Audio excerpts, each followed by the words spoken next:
Bringing the awareness down from the top of our head into our body and into the feet specifically and into the ground, because that act in itself brings more presence to our body. We've all had these experiences where we're not present in the moment, we're not aware. We walk into a room to get something and we forget what it was, or we look at our phone to see what time it is, and then we have to look 2 more times because we didn't realize that's what we're doing. We're not here. Part of our spiritual practice with the posture awareness we talked about, of elongating the spine, of letting the chin come down, is to bring awareness in the body. If I'm grounded in my feet while I'm cooking dinner and people are sort of hungry or whatever, they become grounded in their feet too. It's real, right? This stuff it's is real. Yes, exactly. That's what I'm getting to. The attention that we put on our breath, on the back of our head, or relaxation of the shoulders, or the bottom of our feet, we put our attention there, and then we relax.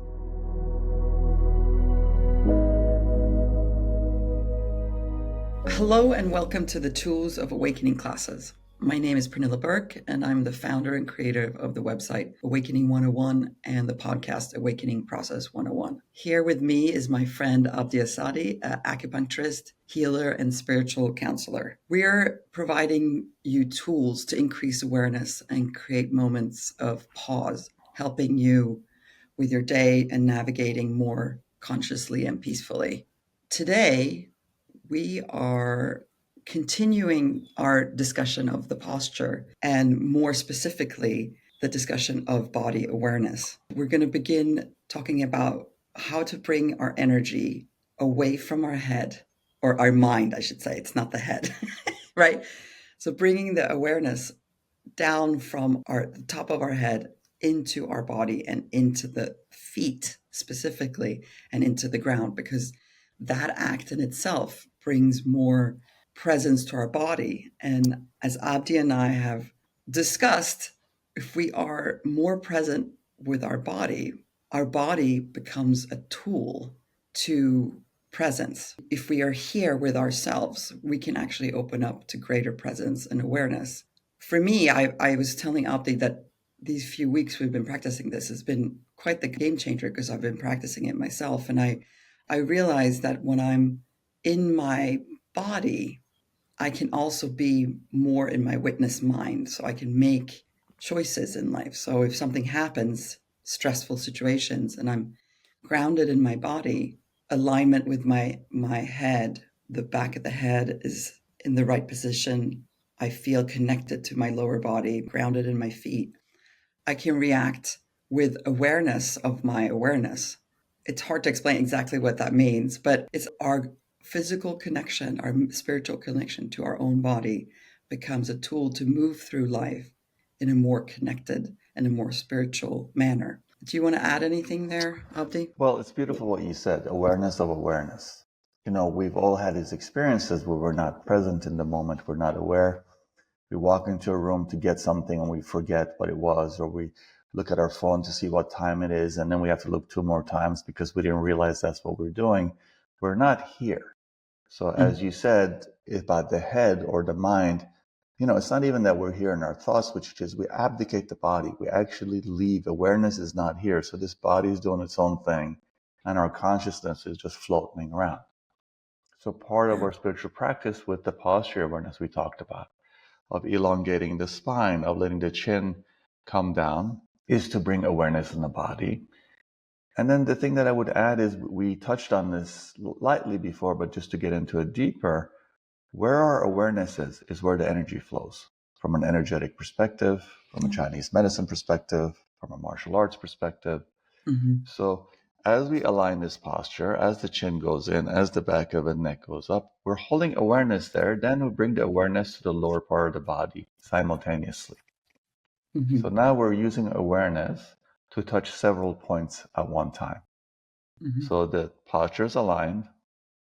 Now I'm aware of my shoulders being relaxed or being down. I'm letting my elbows be heavy.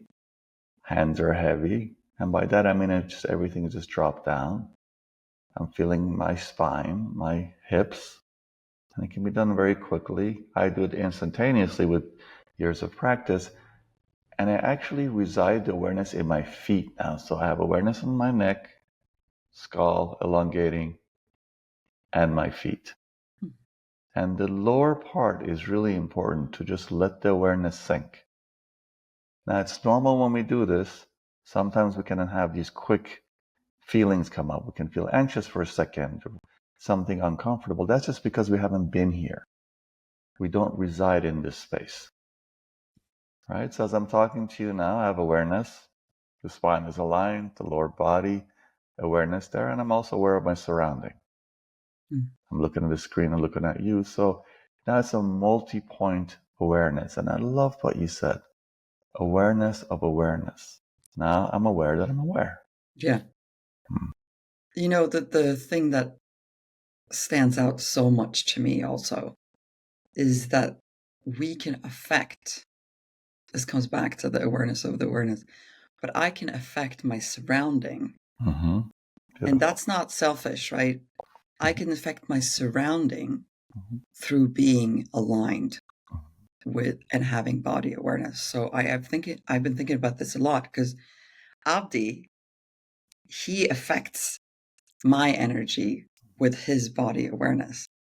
So I can, even though we're here, we're on a video call. Like if someone else is aware of their own body, you can have an effect on the people that you're interacting with because your presence brings them into presence. And as a mother, I think about this a lot because it'll be chaos in the kitchen. And if I'm grounded in my feet while I'm cooking dinner and people are sort of hungry or whatever, they become grounded in their feet too. It's real, Or right? This stuff it's is, real. yeah, Yes, exactly. it's That's what I'm very getting real. to. You know, it's very interesting to talk about cooking in like old school Zen monasteries. Only the most enlightened would touch the food. Part of it was that the awareness would actually not just permeate the kitchen, it would permeate the food. This is real stuff. When I used to work in the South Bronx treating drug addicts back in the day, this is in the 80s now, and there'd be a room of really agitated, some of these guys would be right out of prison, Rikers, of like 50, 60 people sitting in a circle in chairs, highly agitated. I learned really quickly that I would get yanked out of my center because don't do this hurts, you're not the good guy to do it, have somebody else put the needles in my ears. And then when I would actually come from a martial arts practice, I used to, 5 a.m, I'd be in Central Park training with these housing cops. And when I was centered, it was amazing. Then that day, people were like, oh no, I want this guy to treat me. And they would actually be calmer. And the dime started dropping very early on. Wow, where I am at affects that, not the other way around.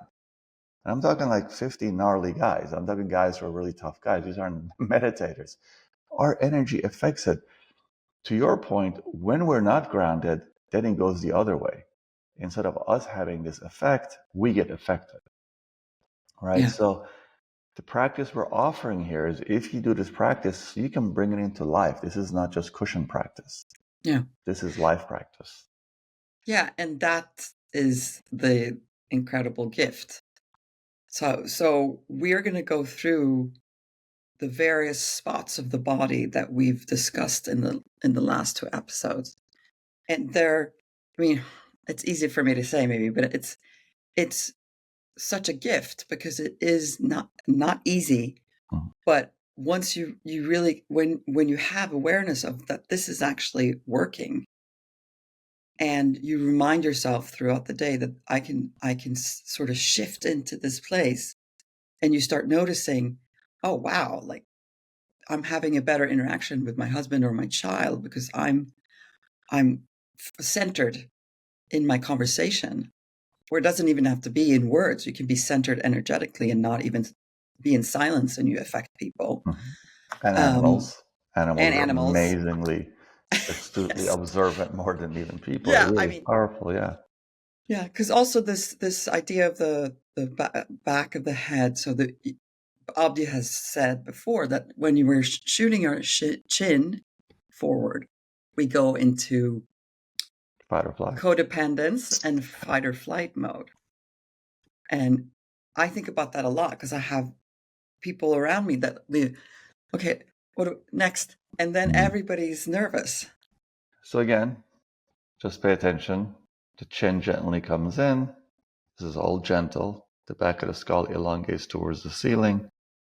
And literally feel, you can even use your hand, just lift the back of your skull and just let everything drop underneath. It's just a delicious feeling. Right? And then just play with the chin a little bit. Where it feels comfortable, you'll find its place.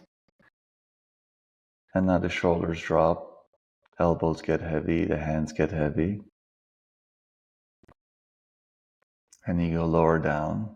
You let your lower back and hips relax. While you keep the awareness on the chin and the back of your neck, you also bring the awareness down below into your thighs, knees, calves, shin bones, and your feet. And then hold that awareness really at the feet while you elongate towards the ceiling. You root yourself into the ground as you elongate towards the ceiling. And go ahead, Pernilla, guide us through the breathing. So with this image or sensation of your body, feeling into that energetically, move your attention to the tip of your nose.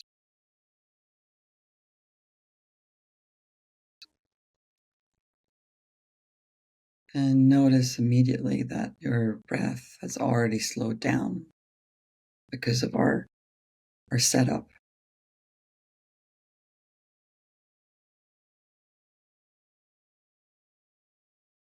We're breathing in slowly, breathing out.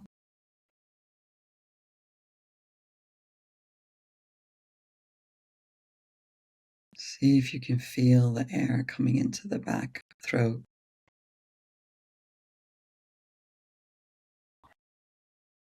Breathing in, breathing out.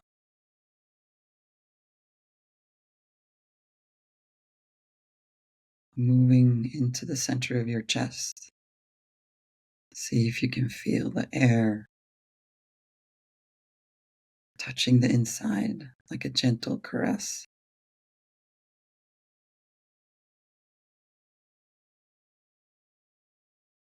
In, out.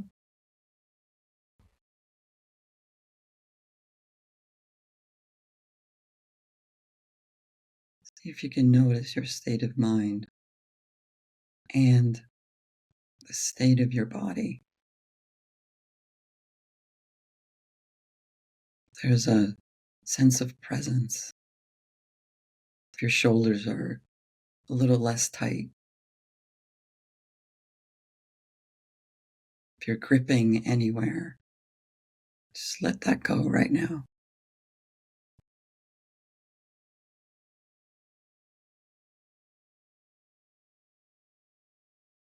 Just sensing into the rhythmic breathing.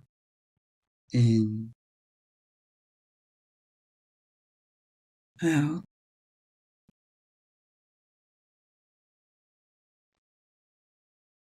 Then we're going to follow the breath all the way to the lower belly.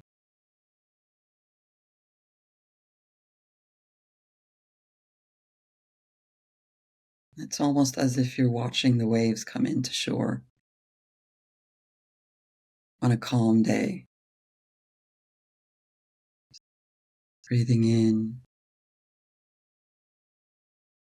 breathing out.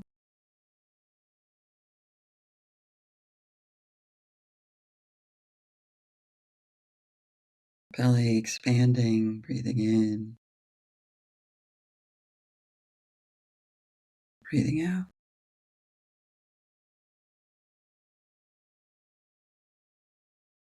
Just ask yourself here, where is my awareness?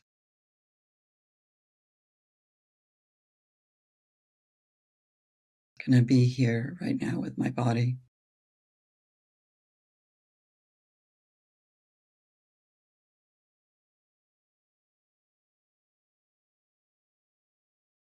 feeling of gratitude for our breath, gently caressing our inside.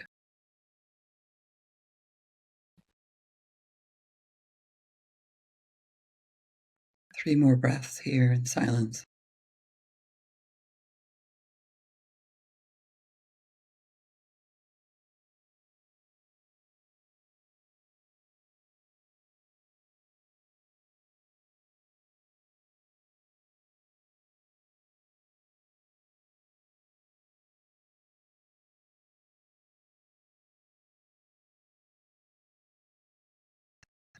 Move our attention back to the tip of your nose.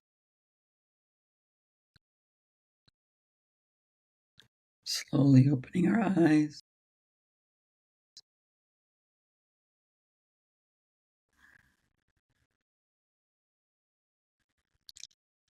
Always refreshing. One more thing that I was thinking about such a powerful statement when you're saying relaxation is a byproduct of attention. So the attention that we put on our breath or on the back of our head or relaxation of the shoulders or the bottom of our feet, we put our attention there and then we relax. It's not like, oh, relax. Oh, how do I actually, there's no action there. Like, how do I get to that? Well, we put our attention on a place in our body, and then we don't have to worry about relaxation because it happens by default. I mean, that's why I always say try to relax is an oxymoron to say to someone because they're already in that state. And then you say try to relax, which is even more exertion of the willpower. It's just counterproductive. Yeah. And then you just drop the awareness and But I guess what I want to underline is that that's all you have to do. Yes. Put your attention here. Yes. Don't clear your mind from thoughts. Don't relax. Good luck with that. Yes. Put your attention, so it's such powerful stuff. So thank you, Abdi, for everything. Thank you. It's lovely. We will put this up. And again, as I mentioned, we're going to single out the practice part. And we will be back with other themes that we're going to discuss and teach. So thank you very much. My name is Pernilla Burke, and I'm here with my friend Abdi Assadi, and we thank you for listening.